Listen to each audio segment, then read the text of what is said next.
Live.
Hello, everybody. Welcome, welcome, welcome. It's your Uncle Jim, and we're back tonight with our good friend Patrick Meade, and we're going to talk about polycystic kidney disease, the PKD Foundation, and the Advocacy Champions Network. So, everybody, welcome. Patrick, can you see and hear me okay now?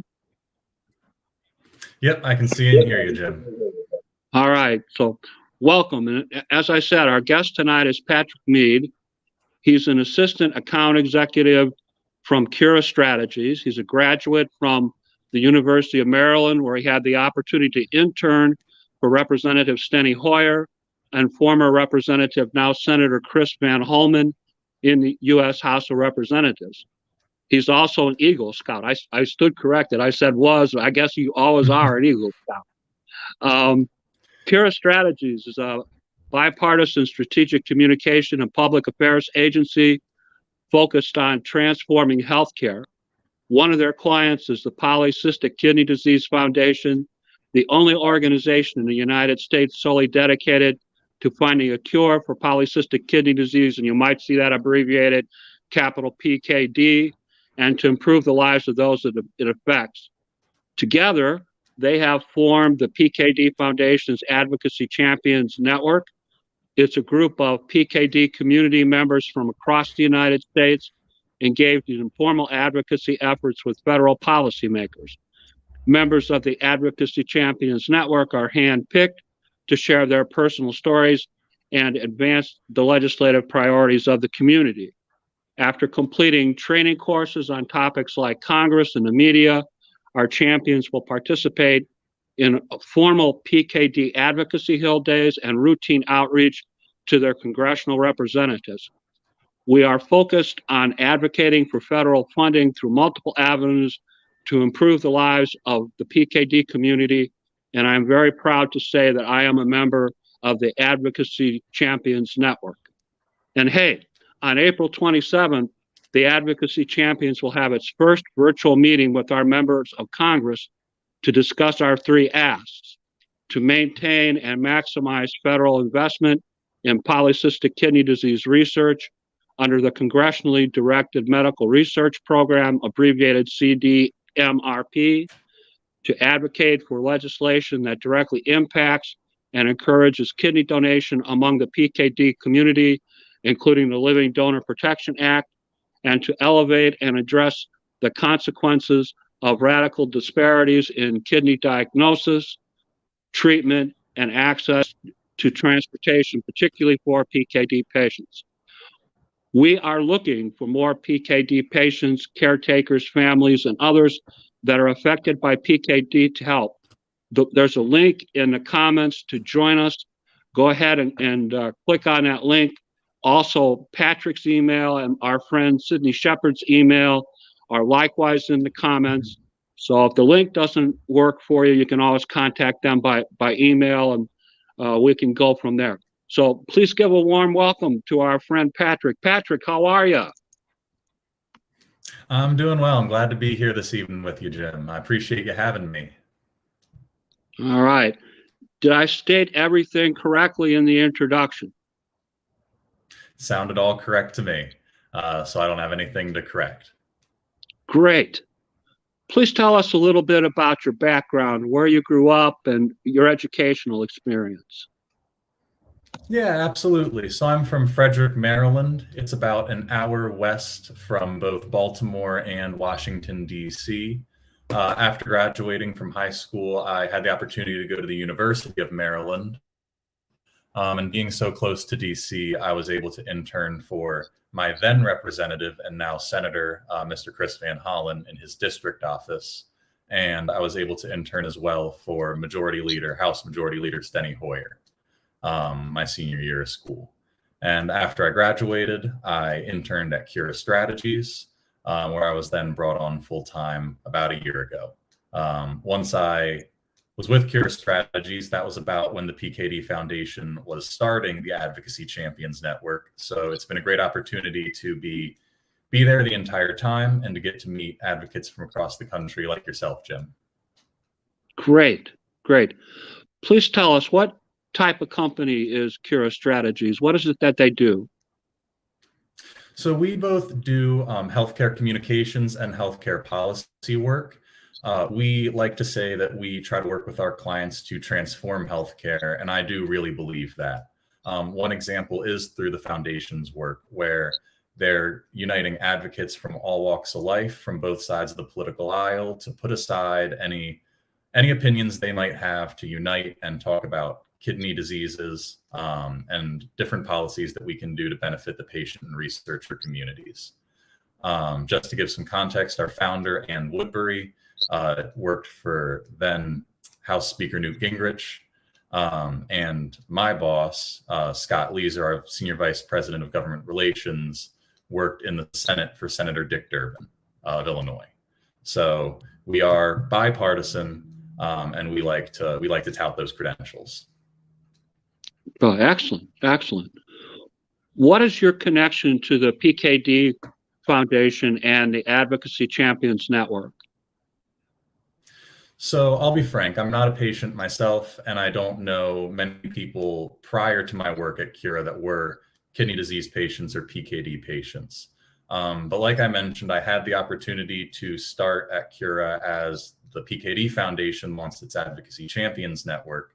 So I've now had about 2 years of experience getting to meet people from all over who are connected to this issue for a variety of reasons. It's been very influential to me to see how it is very much a family-oriented community. A lot of people are advocating not for themselves, but for their kids and for their grandkids. I also had the opportunity to work in the 116th Congress, so the one prior to this, in passing the Immuno Bill, which guaranteed immunosuppressive drugs to all kidney transplant recipients for life. That was one of the most transformative pieces of kidney-related policy in the last 20 years. And unfortunately, it did take about 20 years to get it passed, but we got there, and now we're optimistic that the community can move forward and pass more transformative policies.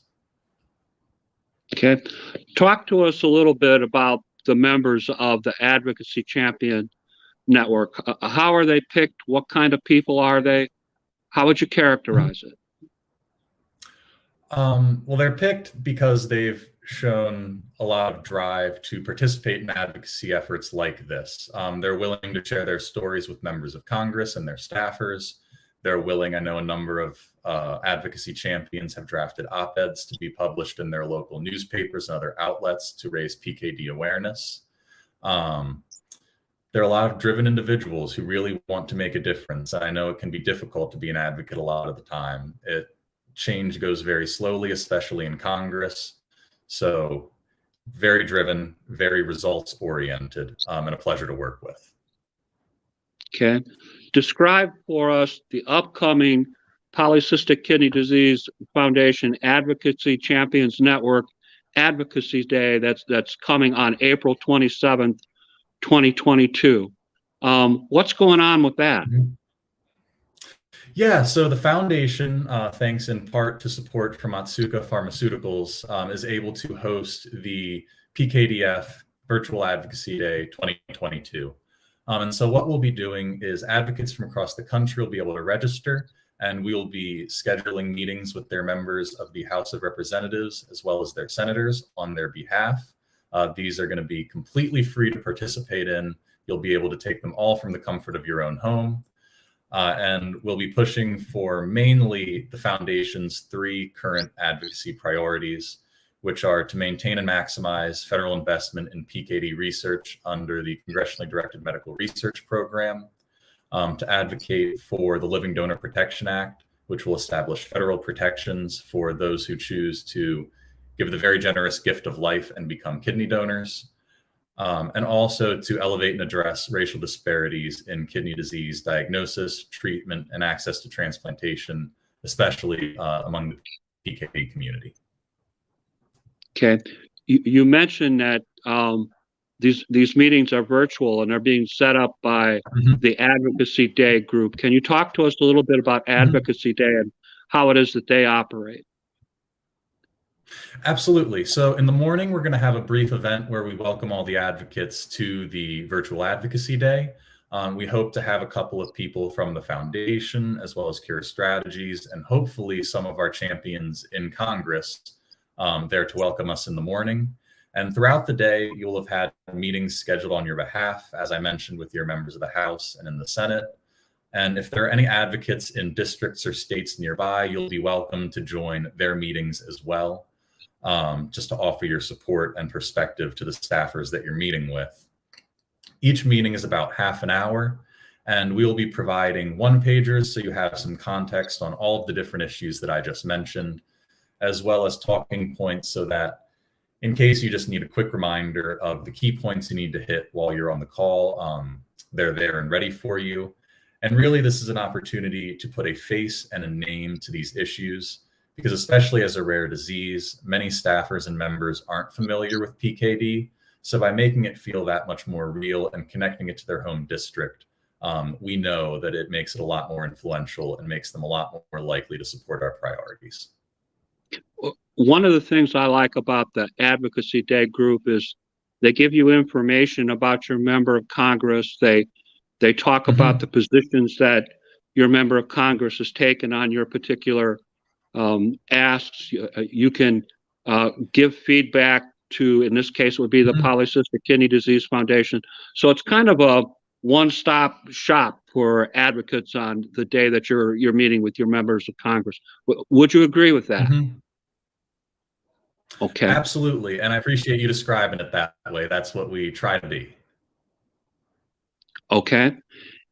Is the network looking for other PKD patients to join the champions, to tell their PKD stories to members of Congress? Yep, absolutely. You do not need to be a member of the ACN to join us. Anyone who is willing to take time on April 27th and join us is welcome to. We especially want, people who might not otherwise be advocates, and we do strive to make it as easy as possible. Okay.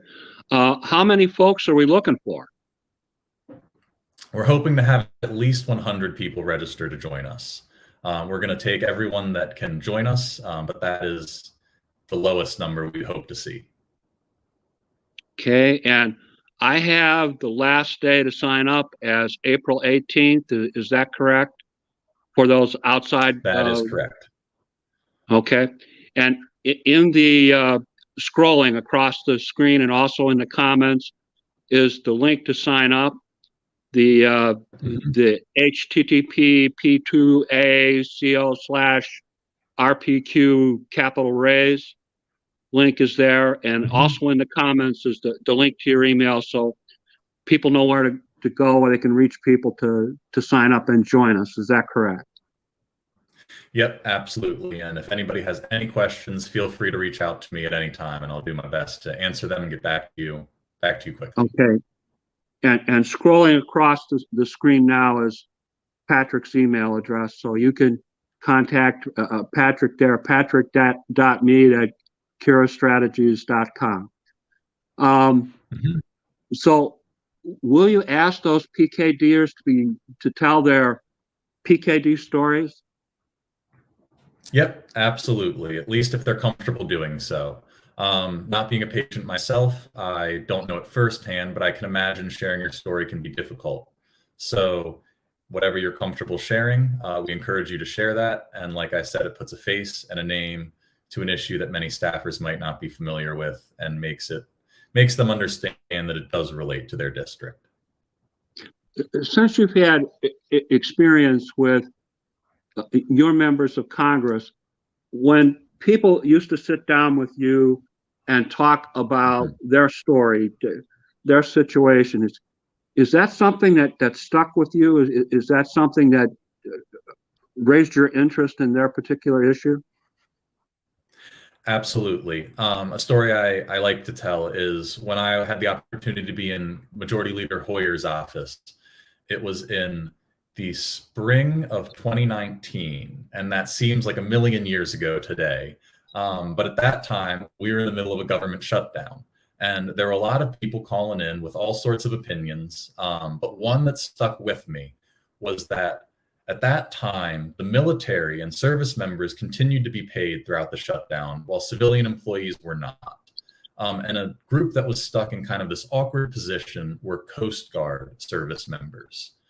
Coast Guard service members, and I'm not a lawyer, so I might not be describing this exactly correctly, but because they're not officially part of the military, they were not being paid during that time. So a number of service members and their families were calling in, asking us to pass a law that even if the shutdown didn't end, we could just pay our Coast Guardmen. And ultimately, the shutdown ended before that bill was passed. But that influenced me really deeply in understanding that not all issues line up, either Democratic or Republican. They line up as affecting people. And by those people reaching out, that bill to pay our members of the Coast Guard got a lot of traction. And I believe it would have passed if the shutdown lasted much longer. So that's something that has stuck with me, and I think applies to issues like PKD advocacy. Okay, and just so these individuals understand, as far as carrying the ball on the asks and the legal matters and that sort of thing, the advocacy champions that are appointed to the group, they will probably do most of that unless you have some special expertise or you wish to do that. Would that be a fair statement? Yes, that would be a fair statement. We're going to give you materials so that you're familiar with the issue and you can hit on the main points to explain it to the staffers. But if there's anything that you're not familiar with or not comfortable answering, we at Cura Strategies and our partners at the foundation will be happy to follow up afterwards to clarify anything you might not be familiar with or comfortable speaking to. Okay. I understand that there will be training that's made available April 14th at a couple of different times. Can you talk to us a little bit about that, please? Yep, happy to.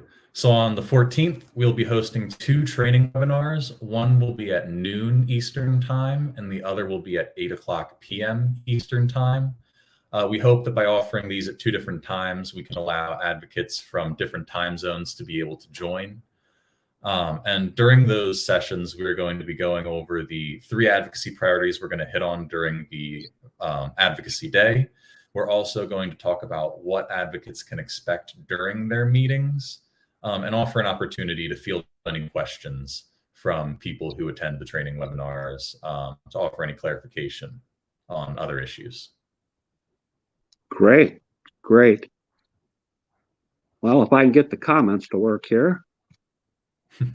There's our friend Charles. There you go, Charles.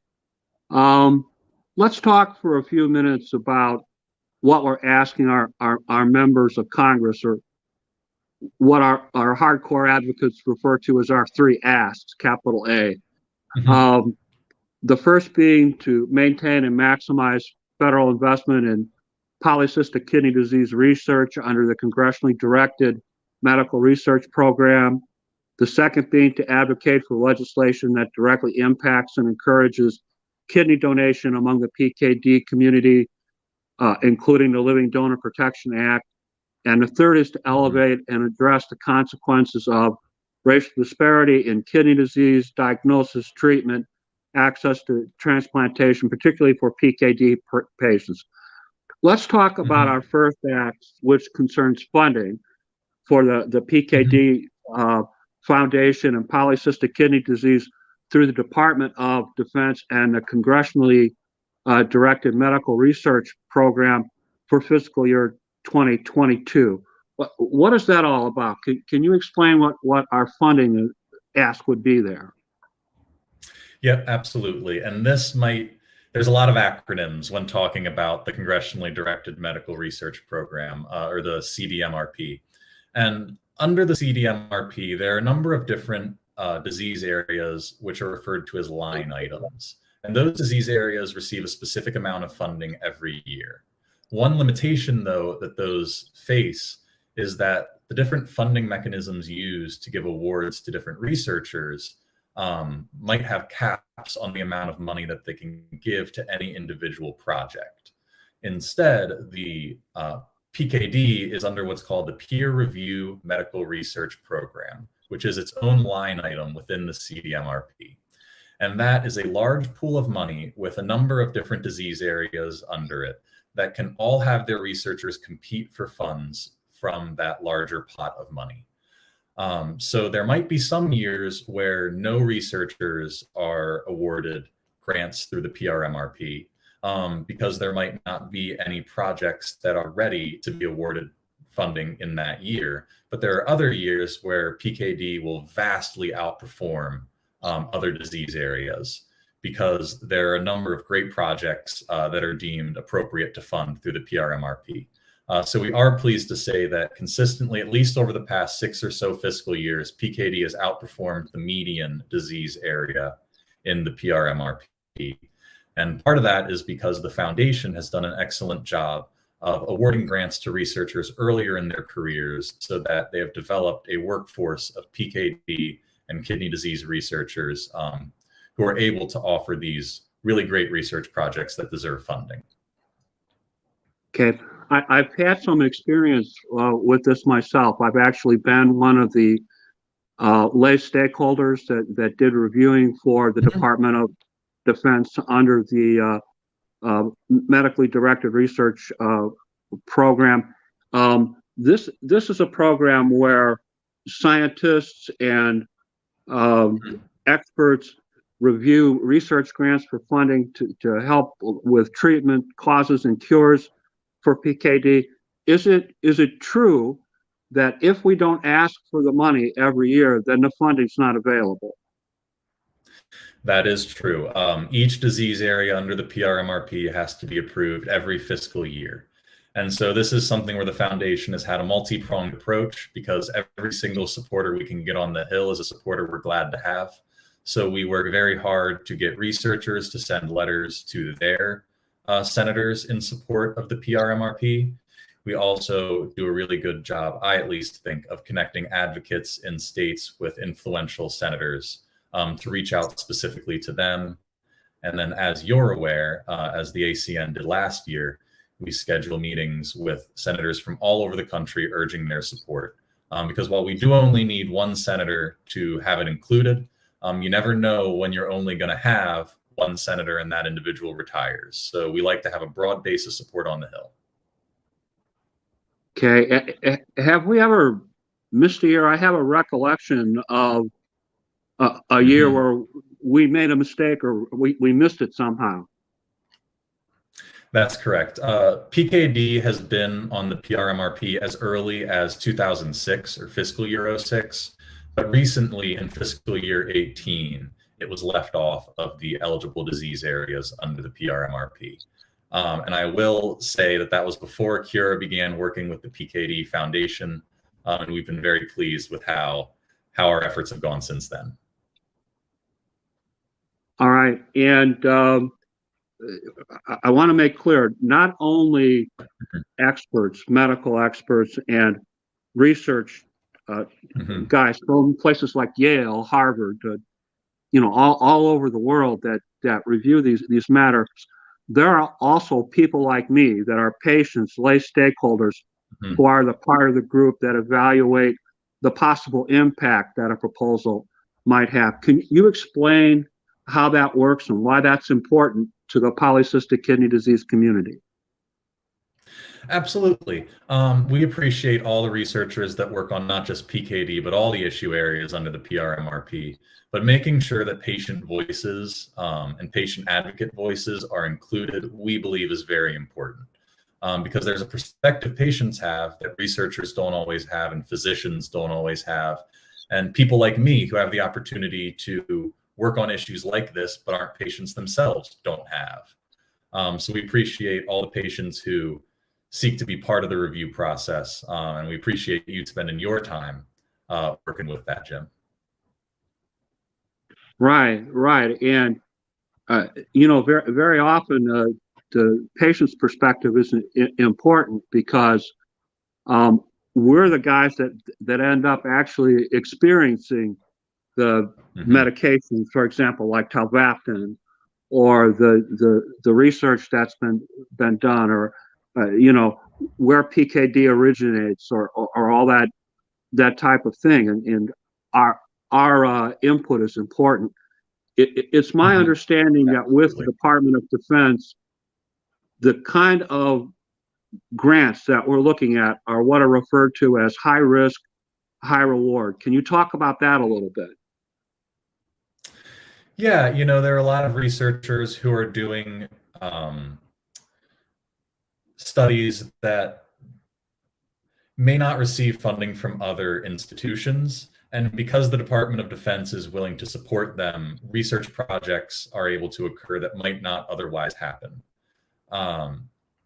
I don't know, at least off the top of my head right this second, I can't give a lot of examples within the PKD community of that, but I know it happens across the board, and you never know which project is going to be the next tolvaptan.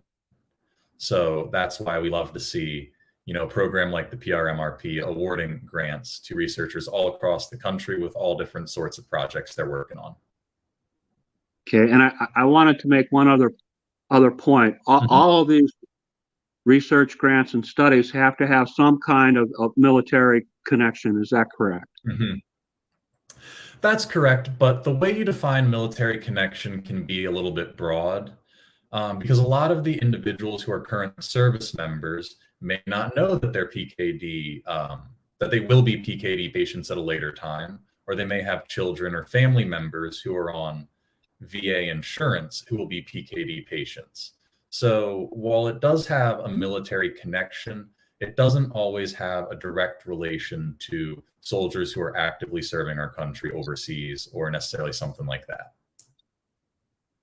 Okay. The other point I wanted to make quickly is that the PKD Foundation has its own evaluation program, because I just took part in that last week. So there are some research matters that get funded directly through the Polycystic Kidney Disease Foundation, and those of us that are patient stakeholders, again, we're commenting on the impact of the potential that could make for PKD patients. Patrick, let's talk a little bit about our second ask. Co-sponsoring members of Congress, asking them to co-sponsor the Living Donor Protection Act. This act encourages kidney donation as it prohibits discrimination obtaining life, disability, and long-term care insurance by carriers, and it clarifies that living donors are eligible for unpaid medical leave under the Family Medical Leave Act for up to 12 weeks in a 12-month period for a serious health condition that makes an employee unable to perform the essential functions of his or her job.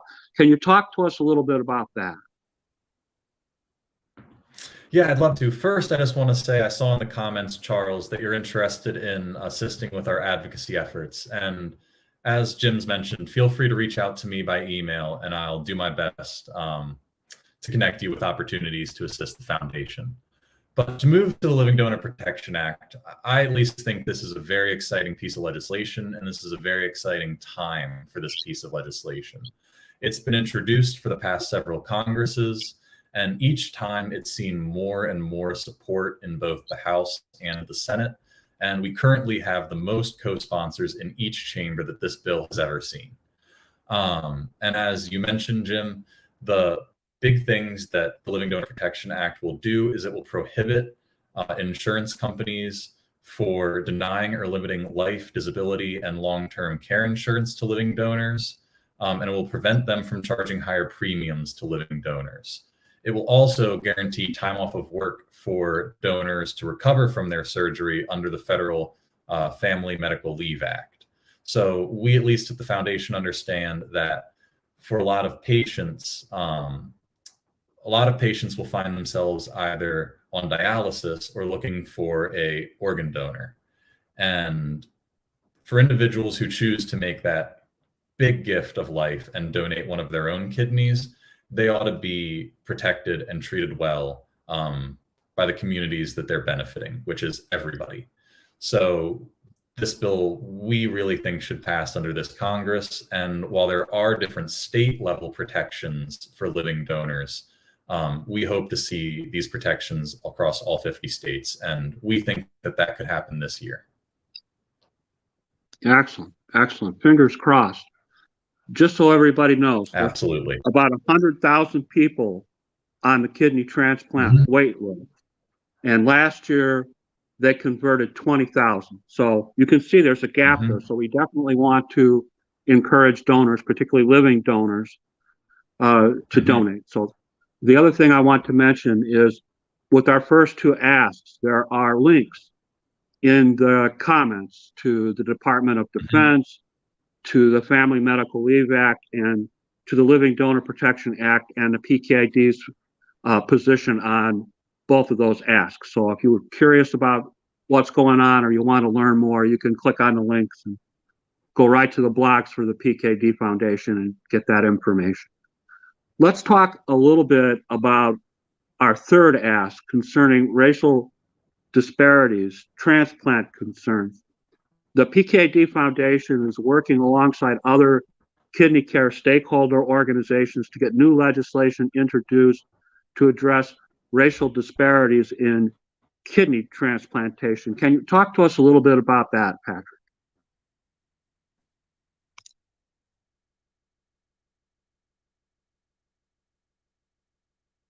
Patrick, are you there? Okay, well, the reason that we're doing this, the reason we're talking about disparities is that Americans of color have a higher rate of rare kidney disease than white Americans. Black patients are less likely to be identified as kidney transplant candidates or be referred for transplant evaluation. And as you know, the earlier, the better. They have more difficulty completing transplant evaluation and being placed on the transplant waiting list than white patients. Patrick, now that you're back, can you talk to us a little bit about the racial disparities portion of our asks? Absolutely, I'd be happy to. This is something that the foundation has really identified as an area where they want to be more active over the past 2 years. And part of that, in addition to pushing for this legislation, is through a program called the PKD Foundation's Peer Ambassador Program, where Black and Hispanic leaders across the country in the PKD community are going to be supported to host awareness events in their communities. But the specific legislation that we're talking about is a bill that the foundation is working with, along with a couple of other community organizations, to introduce into Congress to address a lot of the disparities that you just mentioned. Unfortunately, I can't give too many specifics about this bill. We're still working on identifying a sponsor to introduce it to the Congress, and we are still working to draft the specific bill text.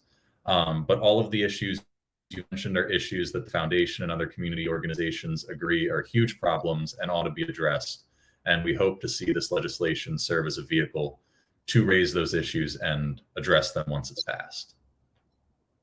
And as I recall, we're looking for legislation possibly in the second quarter of this year. We're just kind of introducing these ideas to our members of Congress with this particular visit. Would that be a fair statement? Yep, that's correct. We expect this bill to be introduced this year. Just our original timeline has been a little bit delayed. As I mentioned earlier, Congress doesn't always move as fast as you'd like. Okay. One of the other aspects of this bill that we've noticed is why early referral to a nephrologist is associated with improved CKD patient outcomes. Black Afro-American patients with CKD are more likely than whites to have delayed or no neurological referral at all. Can we talk about that a little bit, Patrick? That doesn't seem fair. No, it's not fair at all, Jim. And it's something that, because we know that it's happening, and we know some of the ways to solve that, that we hope to see this bill introduced, and we hope that the work done during the virtual advocacy day to lay the groundwork on it and raise awareness about it before it's introduced will lead to a lot of support this year and hopefully its passage, so that we don't have to talk about these issues as though they're continuing to happen, but as issues that used to happen because we've addressed them. Okay, so basically, the advocates and the Polycystic Kidney Disease Foundation and the Champions Network, we're working to introduce legislation to combat racial disparities in key area: treatment, donation and transplant, raise public education, raise community education, for a law that's coming later this year. Can you talk about the significance of that?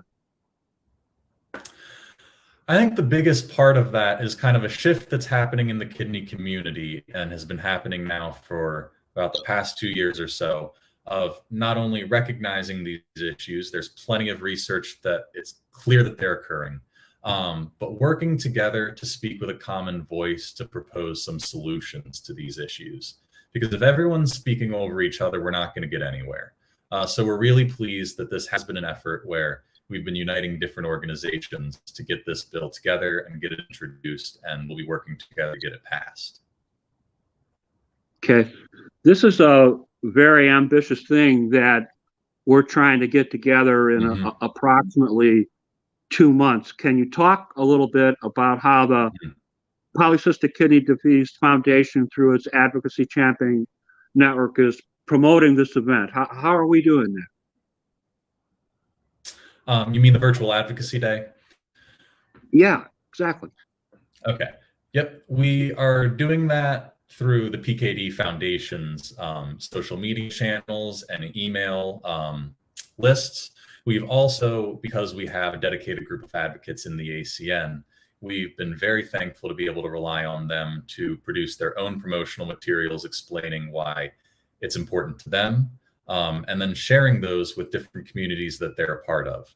I know that you've created one of these videos yourself, Jim, and because you're involved in so many different kidney communities, that's gotten a lot of spread throughout the kidney universe. So we appreciate the efforts that every single member of the ACN has participated in to promote it. And we expect and hope to see a lot more people register to attend the Advocacy Day in the next couple of weeks. Yeah, I think the foundation has finally figured out that your Uncle Jim is a little bit of a social media freak. So we're trying to promote that. And I also wanted to say that I started a fundraiser recently based on my walking for the Polycystic Kidney Disease Foundation. So you can find that on Facebook. You might want to check that out if you would like to contribute. Let's talk about the social media posts that so far the group has done and that are upcoming. What's that all about, Patrick?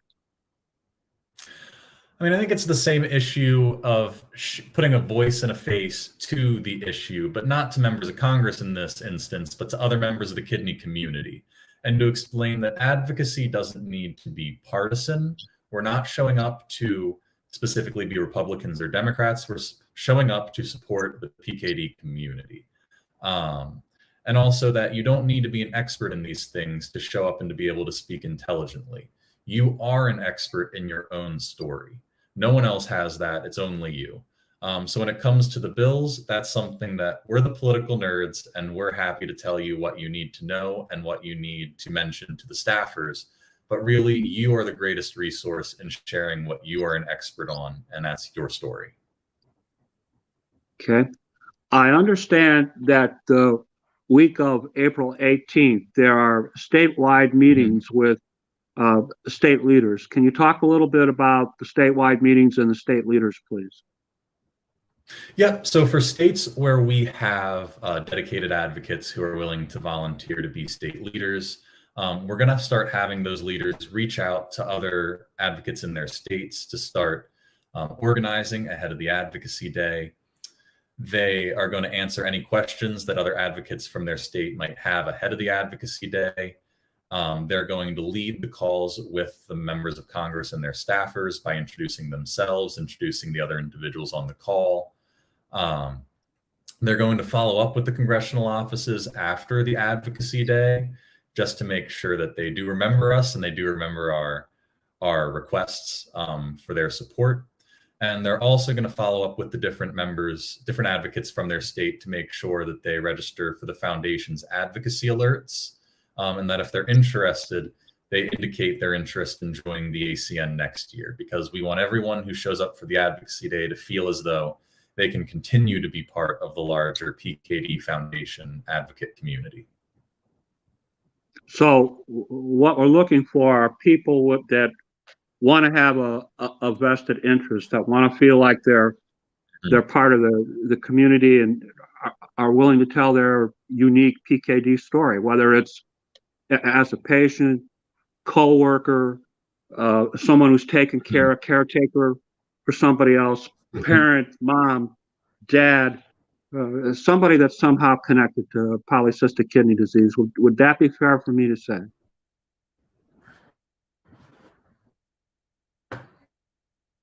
Patrick, would that be fair for me to say? Can you hear me?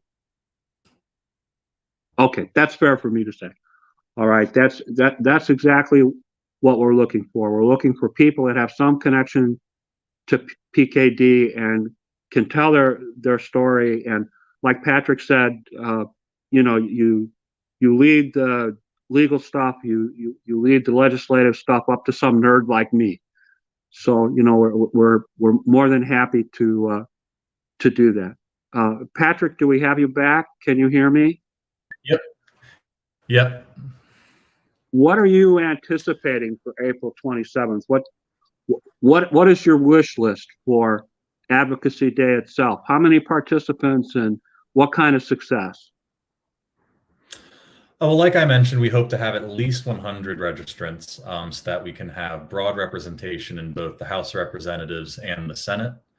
And really, we hope that everyone feels well prepared so that they can take these meetings and be confident in what they're talking about. And a lot of that work is going to happen before the Advocacy Day on, Cure Strategy's part, on the Foundation's part, and the work that we do at these training webinars. I think that's the most important thing. And then the lagging indicator that we hope to see following the Advocacy Day is broad support from both sides of the aisle for the Living Donor Protection Act.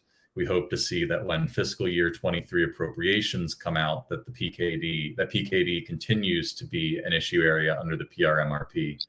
And we hope that when later this year, as you mentioned in Q2, when we hope to see this racial disparities bill introduced to Congress, that it very quickly garners support from both members of the aisle because of the work we do on the Advocacy Day.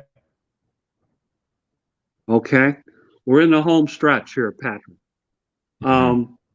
Do you have any concluding remarks or comments about these priorities? Is there anything that you think is important that I forgot to bring up? What are your closing thoughts? I think my closing thought is just to kind of reiterate a point I made earlier, that it's really sometimes difficult to see the point as an advocate because Congress moves so slowly. But these meetings and sharing your stories, it does matter, especially for issues like polycystic kidney disease and the priorities the foundation has for its Advocacy Day. By making it clear to your member that you're not coming there to yell at them, you're coming there to be a resource and educate them and to share a story that one of their constituents has and is a huge part of their life, you can get almost anyone to understand that this is an important issue, that living donors need to be protected, that innovative research needs to be funded, and that racial disparities need to be addressed. And this is not something just for people who are political nerds like me who might pursue a career in this, but this is something for anybody who has PKD as an issue that's important to them. Okay. Patrick, we thank you for taking time with us and for coming on tonight and talking to us about the Polycystic Kidney Disease Foundation, about Cura, and about the Advocacy Champions Network. Thank you so much for taking time with us, Patrick. I greatly appreciate it. Of course, Jim, it was a pleasure. I appreciate the invitation. All right, so I'm going to send you home now, Patrick, so you can get on with the rest of your evening. Sounds. All right, I guess I did that a little fast.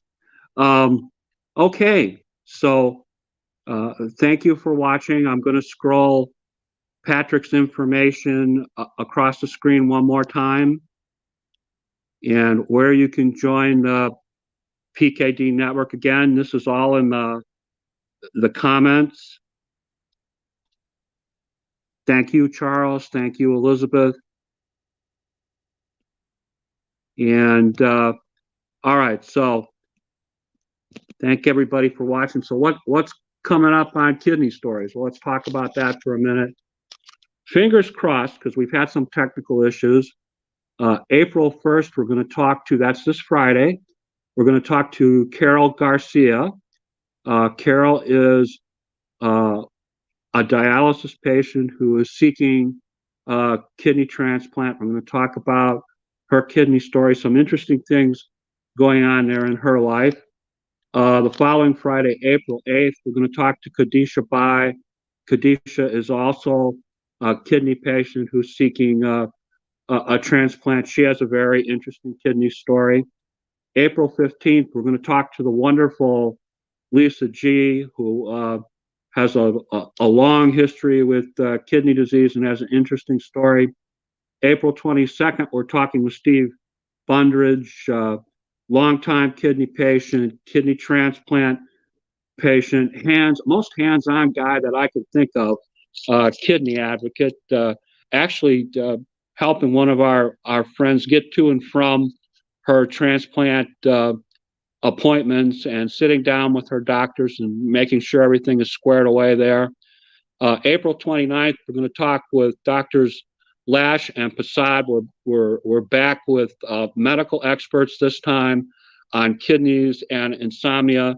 So lots and lots going on. So, watch this space and be sure you check out our sponsor, Kidney Solutions, I'm sorry. Forgive me, Kent. Kidney Solutions. You need help with your transplant, you can contact them. And hang on. Here's where. Scrolling across the screen right now. So I thank you for checking out our broadcast. We're actually done a little early. Thank you for watching. If everything goes well, hopefully I will see you on Friday with our friend Carol Aguilar. So, all right, you guys have a good night. We'll talk soon.